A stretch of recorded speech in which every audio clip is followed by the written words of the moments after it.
যে আমলটার কথা এখন বলবো, যদি আমরা করতে পারি, আল্লাহ পাক রব্বুল আলামিন স্বামী স্ত্রীর ভিতরে তাদের কলহ ঝগড়া ফাসাদ বন্ধ করে দেবেন, উভয়ের ভিতরে আল্লাহ পাক মিল মোহাব্বত দান করবেন। তাহলে অত্যন্ত চমৎকার একটি আমল না? কারণ ঘরের ভিতরে ঝগড়া লেগেই থাকে। এই আমল যদি করতে পারি, আল্লাহ পাক রব্বুল আলামিন ঘর থেকে ঝগড়া দূর করে দেবেন। ওই যুবক ঝগড়া লেগে রওনা হলো, বাজারে যাবে, চিন্তা করছে ঘরের ভিতরে শান্তি পাইলাম না, তাহলে একটু ফতুল্লাহ স্টেডিয়ামের দিকে যাই, একটু চাটা পান করি, বন্ধু বান্ধবদের সাথে একটু গল্প করে সময়টা পাস করে এরপরে বাসায় আসি। এই চিন্তা করে যুবক চলে গেল, ঘর থেকে বের হয়ে গেল। তদানীন্তন আমলে, এখন তো বিদ্যুৎ আছে, তখন তো আর বিদ্যুৎ ছিল না, অন্ধকার, চতুর্দিকে অন্ধকার, রাস্তা দিয়ে যাইতেছে। হঠাৎ করে আওয়াজ শুনে বাজারে মুহাম্মদ আমিনের কণ্ঠের আওয়াজ শোনা যায়। মুহাম্মদ সাল্লাল্লাহু আলাইহি ওয়াসাল্লাম কোরআন থেকে তেলাওয়াত করতেছেন, মানুষদেরকে দ্বীনের দাওয়াত দিতেছেন। আবু জাহেল ঘোষণা কি? কানে আঙ্গুল দিতে হবে, চোখে আঙ্গুল দিতে হবে। কারণ আবু জাহেলের ঘোষণা হলো, লা তাকরাবু হাযাল কুরআন ওয়ালগাউ ফীহি লাআল্লাকুম তাগলিবুন।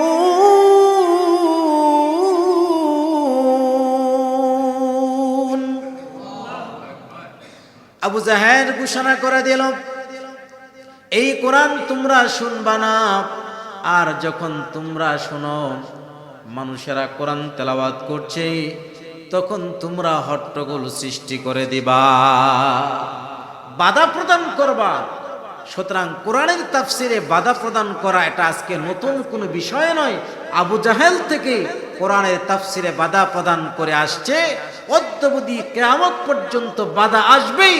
সুতরাং নবীজি যেমন সমস্ত বাধা উপেক্ষা করে সামনের দিকে চলেছেন, আজকেও যারা মুমিন মুসলমান ইমানদার, যারা কোরআন প্রেমিক, তারা শত বাধা বিপত্তি আসবে কোরআনের পথে, তারা সমস্ত বাধা বিপত্তিগুলোকে অপেক্ষা করে তারা আমরণ মৃত্যু পর্যন্ত কোরআনের উপর অবিচল থাকবে। ঠিক কিনা আমার ভাইয়ারা? এবার যুবক চিন্তা করছে, আবু জাহেলের ঘোষণা, নবীজির জবান থেকে যখন তেলাওয়াত শোনা যায়,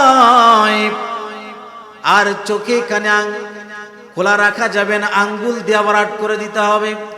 এবার চোখের মধ্যে আঙ্গুল, তার কানের মধ্যে আঙ্গুল দিয়ে রাস্তা যাতায়াত শুরু করে দিল। আমার ভাইরা, একই তো হলো অন্ধকার রজনী, আবার রাস্তায় চলার পথে অনেক কাঁটা থাকতে পারে। যখন রাস্তা দিয়া চলতেছে, হঠাৎ করে একটা কাঁটা তার পা দিয়ে বেঁধে গেল, একটা কাঁটা তার পা দিয়া বিদ্ধ হয়ে গেল। কি বলেন? কাঁটা যদি পায়ের ভিতরে বিদ্ধ হয়, তাহলে এখন আর কানে আর চোখে আঙ্গুল আসেনি, এবার কাঁটা খোলায় ব্যস্ত হয়ে গেছে। যখন কাঁটা খোলায় ব্যস্ত হয়ে গেছে, তখন নবীজির কিছু কথা তার কানে চলে আসছে। আল্লাহর পয়গম্বর রাসূল আরবি সাল্লাল্লাহু আলাইহি ওয়াসাল্লাম লোকদেরকে ডাক দিয়া বলেন, ইদানিং শোনা যাচ্ছে ঘরের ভিতরে স্বামী স্ত্রীর ভিতরে মিল নাই, ঝগড়া ফাসাদ শুধু চলে যাচ্ছে। আমি এমন একটা আমলের কথা বলে দিব, যদি তোমরা করতে পারো, আল্লাহ পাক রব্বুল আলামিন স্বামী স্ত্রীর ভিতরে ঝগড়া দূর করে দিবেন, উভয়ের ভিতরে আল্লাহ পাক রব্বুল আলামিন মহাব্বত ভালোবাসা সৃষ্টি করে দিবেন। যুবক চিন্তা করছে, কারণ যুবক তো এই রোগে আক্রান্ত, প্রতিদিন স্বামী স্ত্রীর ভিতরে ঝগড়া হয়, এই ঝগড়া আর ভালো লাগে না। মুহাম্মদের কথা যদি সত্য হয়, তাহলে তো এটা গ্রহণ করতে সমস্যা কোথায়? আজকে এখনই আমি বাড়িতে যাব, বাজারে পরে যাব, বাড়িতে গিয়া পরীক্ষা করব, যদি মুহাম্মদের কথা সত্য হয়, তাহলে অবশ্যই কালিমা পড়ে মুসলমান হয়ে যাব। সুবহানাল্লাহ। এবার একটু কান দিয়ে আরো ওয়াজ করছে শোনার জন্য, কি সেই কথা, কি সেই আমল যেই আমলগুলো করলে স্বামী স্ত্রীর ভিতরে মহাব্বত বৃদ্ধি পাবে, ঝগড়া ফাসাদ দূর হবে। আল্লাহর পয়গম্বর বিশ্বনবী রাসূল আরবি সাল্লাল্লাহু আলাইহি সাল্লাম বলছেন, দুইটা আমল করবা, দুইটা আমল যদি করতে পারো আল্লাহ পাক রব্বুল আলামিন স্বামী স্ত্রীর ভিতরে ভালোবাসা সৃষ্টি করবেন, ঝগড়া ফাসাদ দূর করে দিবেন। এক নম্বর আমল, তোমরা একজন আরেকজনকে সালাম দিবা, একজন আরেকজনকে সালাম দিবা। স্বামী স্ত্রী কি করবে? একজন আরেকজনকে সালাম দিবে। দুই নম্বর আমল, স্বামী স্ত্রী একই প্লেটে খানা খাইবা, একই প্লেটে যদি খানা খাইতে পারো আর পরস্পর যদি সালাম দিতে পারো, আল্লাহ পাক রব্বুল আলামিন উভয়ের ভিতরে মহাব্বত ভালোবাসা সৃষ্টি করে ঘরটাকে জান্নাতের টুকরা বানায়া দিবে। এখন যারা বিয়ে করে নাই পিছন দিক থেকে ছোটরা চিন্তা করতেছে যে আমাদের তো স্ত্রী নেই, সালাম কাকে দিব? রাস্তায় যারা পাইবে তারাই দিব। সাবধান, পিছনে যারা চিন্তা করতেছে এই কাজ কিন্তু করা যাবে না। যখন এখন সালাম দিবা, মাকে সালাম দিবা, বাবাকে সালাম দিবা, আর যখন ইনশাল্লাহ সময় তো একটা আসবেই, বিবাহের সময় যখন হবে, বাবারা বিবাহ করাবে, তখন স্ত্রীকে সালাম দিও, কোনো সমস্যা নাই। এখন আবার আরেকজন কি মোবাইলে সালাম দিও, তাহলে এটা জায়েজ হবে না হারাম হবে? হারাম হয়ে যায়। আমার ভাইয়ারা, এবার যুবক চিন্তা করতেছে দুইটা আমল সহজ। এক নাম্বার কি? সালাম। দুই নাম্বার একই প্লেটে খানা খাওয়া। যুবক চিন্তা করছে এখনই প্র্যাকটিক্যাল পরীক্ষা করব, যদি কাজ হয় তাহলে তো ভালো, আর যদি কাজ না হয় তাহলে বাজারে গিয়ে এখনই মোহাম্মদকে ধরব। এই চিন্তা করে বাড়িতে চলে যায়। বাড়িতে চলে যাওয়ার পর দরজায় যখন প্রবেশ করবে, দরজায় নক করে প্রথমেই সালাম দিলেন, আসসালামু আলাইকুম ওয়া রাহমাতুল্লাহ। স্ত্রী চিন্তা করে কতক্ষণ আগে আমাকে পিঠায় গেল, এখন আবার সালাম দেয়, তার মানে কি? মনে হয় পিটানোর কন্ডিশনটা আরেকটু বাড়বে, ভিন্ন দিকে যাবে। আবার স্ত্রী আগের থেকে চিন্তা করে রেখেছে, সমস্যা নাই, আজকে হলো তার জীবনের শেষ, খাবারের ভিতরে বিষ মিশ্রিত করে তার জীবনের খেলা শেষ করে দেব। ওই যুবক যখন সালাম দেয়া ঘরের ভিতরে ঢুকলো, ঢুকে স্ত্রীকে ডাক দিয়ে বলে, স্ত্রী, পেটের ভিতরে বড় ক্ষুধা, খাবার নিয়ে আসো, খাবার খাবো। স্ত্রী চিন্তা করতেছে, ভালোই হয়েছে, আমি যে পরিকল্পনা করেছিলাম পরিকল্পনা এক্ষুনি বাস্তবায়ন করা যাবে। প্রতিদিনের ঝগড়ার ভালো লাগে না, আজকে ঝগড়ার নিরসন হয়ে যাবে। এই চিন্তা করে খাবার নিয়ে আসলো, খাবারের ভিতরে বিষ মিশ্রিত করে নিয়ে আসলো, বিষ মিশ্রিত করে স্বামীর সামনে দেয়, আর বলো, স্বামী খান, খাবার খান। আবার চিন্তা করে স্বামী যদি খাবার না খায় তাহলে তো স্বামী আর মরবে না, যেন খাবার খায়। এই জন্য পাশে বসে বসে পাখা দিয়ে বাতাস করতেছে, বাতাস।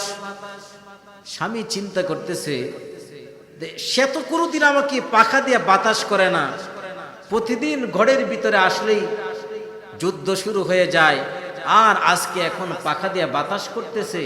তার মানে নবীজির একটি কথা, একটি আমল পালন করেছি, সালাম দিয়েছি, মনে হয় কাজ হয়ে গেছে। এখন দ্বিতীয়টি পালন করলে মনে হয় আর আমাদের ভিতরে ঝগড়া হবে না। এখন দ্বিতীয়টি পালন করার জন্য স্ত্রীকে বলে, স্ত্রী আসো আমরা একই প্লেটে খাবার খাবো।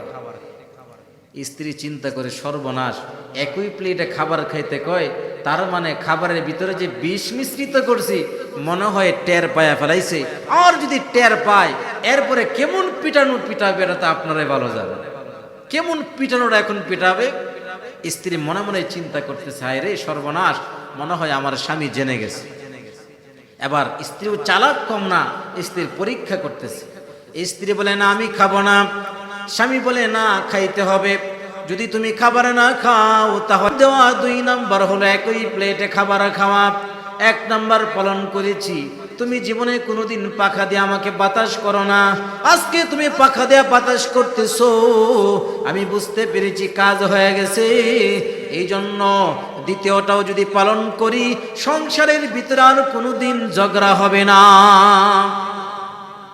এবার স্ত্রী বলে, স্বামী আমিও তো চাই সংসারের ভিতরে যেন কোনো ঝগড়া না হয়, সংসারের ভিতরে মিল মোহাব্বত ভালোবাসা নিয়ে যেন আমরা বসবাস করতে পারি, এটা তো আমিও চাই।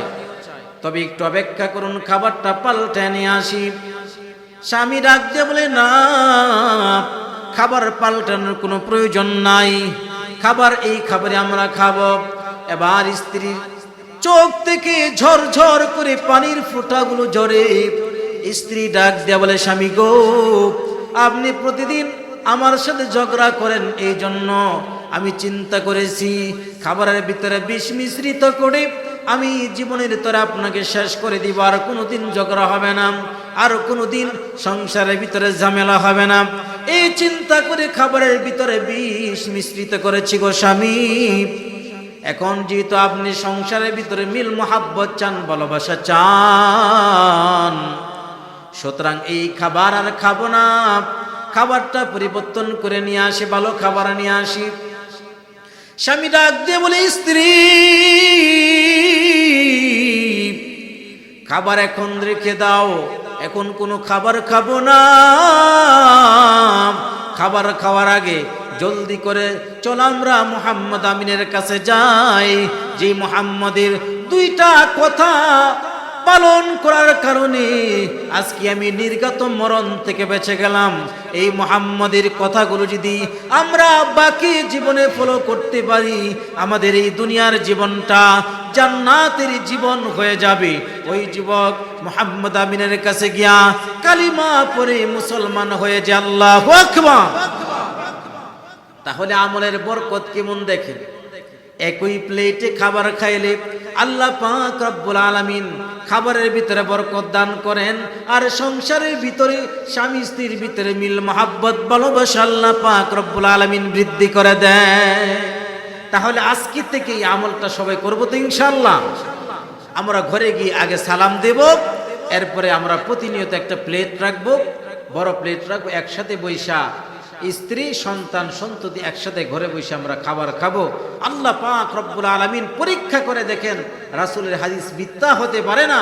আল্লাহ পাক আগে জীবন ঘরের ভিতরে টাকায় বরকত দিয়েছেন, খাবারে বরকত দিয়েছেন, আজকে থেকে আমল শুরু করে দেন, এর চেয়ে শতগুণ বেশি বরকতের দ্বার আল্লাহ পাক রব্বুল আলামিন খুলে দিবেন।